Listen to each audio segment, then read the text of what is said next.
Hello. It is 11:45 p.m. I just picked up a pizza on my way home. I generally like to review books as soon as I'm finished reading them because that's when all my thoughts are nice and fresh.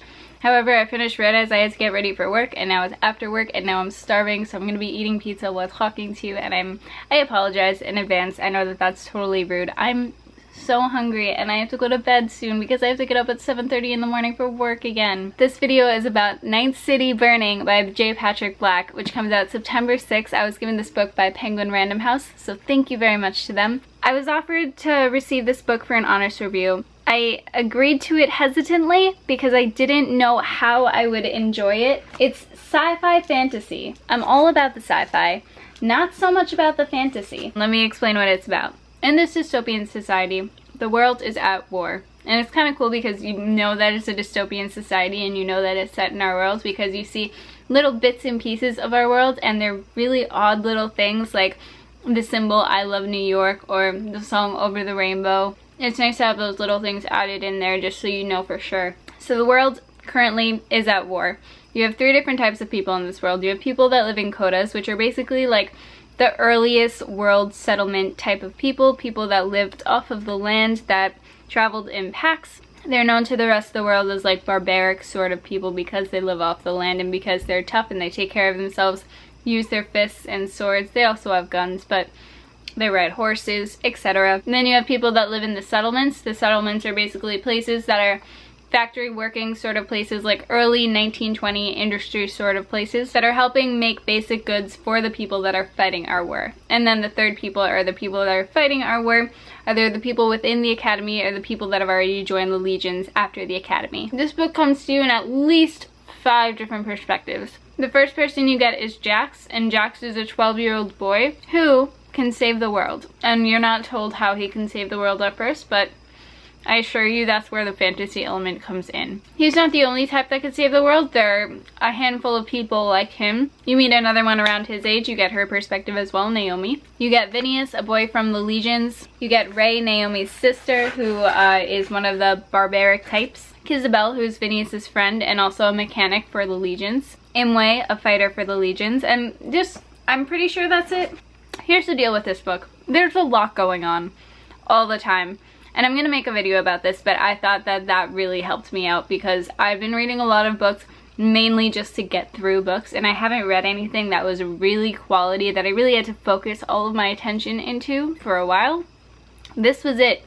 And I'm telling you, everything that I just told you is completely all over the place, but it was so well structured, and I couldn't believe it because I was like, why do I need this many perspectives? But everyone's storylines just melded together so perfectly. And I love that everybody that I got perspectives from were all different age groups. You have a 12-year-old all up until somebody in their 20s, I believe. The book is also told in 4 different sections, which I thought was really helpful because it was just really nice to have the entire story within one story. They could have easily made this a trilogy and they didn't, and God bless. It was so nice to have the entire thing so well structured. And another thing, nothing was on a crazy cliffhanger at the end. This is something that they could have something set within the same world eventually if they want to make another book, but everything was so tied together perfectly. There was a lot going on. In the beginning, I really had to focus, but it was nice because you had each person's perspective, so you got introduced to each person's world a little bit at a time. There was no info dumping whatsoever, which is weird because I usually like info dumping, but it wasn't necessary here, and so I'm really glad that it wasn't put in.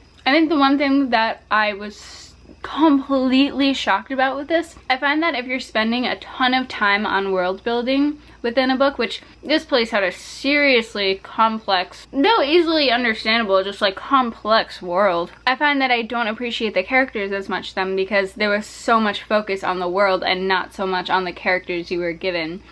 I found I absolutely loved the characters that I read from. I loved Ray, I loved Naomi, I loved Jax, I loved Toro, I loved Phineas. Kizabel, did I say Kizabel? Because Kizabel was probably my favorite character. She is probably my favorite female character of any book ever at this point. She was so intelligent and she knew when she was being taken advantage of, and it just I loved it so much. The fact that this is a male author, but he portrayed females so well and so strong. They were the strongest characters in the book. There was no stronger male than the females given. God, I love that. And then Phineas, I'm not one to usually have book boyfriends, but he would be the primary book boyfriend. Incredibly intelligent, delegates but doesn't get his hands dirty, and was just so thoughtful with everything that he said, and God bless him. I loved all the characters so much. This book was compared to Ender's Game, which Ender's Game is one of my favorite novels, and that's the reason primarily that I agreed to review this book, because I was just like, well, if it's like Ender's Game,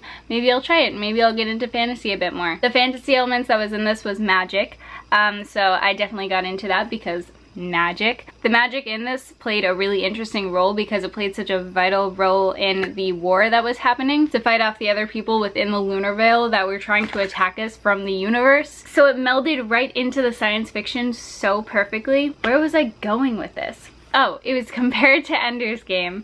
However, I loved the characters in this so much more than Ender's Game, and I thought that the magic was put in so well, and I was really able to just thoroughly engage myself where I'm not able to do so usually in fantasy. I just love when things are grounded, and with this it was grounded in our world, but I was able to venture outwards after that, which I really appreciated. I would highly recommend this book for any science fiction lover, anyone that's looking for a more thoroughly written read. It wasn't a fast read for me whatsoever. I knew it was something that I had to take my time with, but I knew that I needed to read something at the moment that I had to take my time with, because I was reading so many things that were just like satisfyingly fast.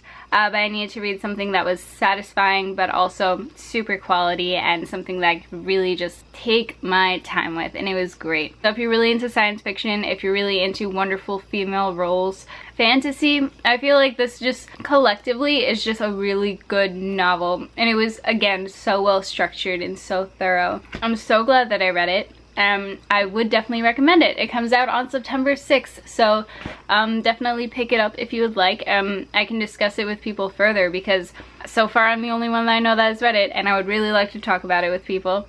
So I hope you guys are having a great day and a great week. I should go to bed soon. I'm still kind of hungry. I ate half the pizza while talking to you, and I really apologize if it was super disgusting, but I'm starving for some reason and craving pizza, and that's it. I'll see you guys soon. Bye!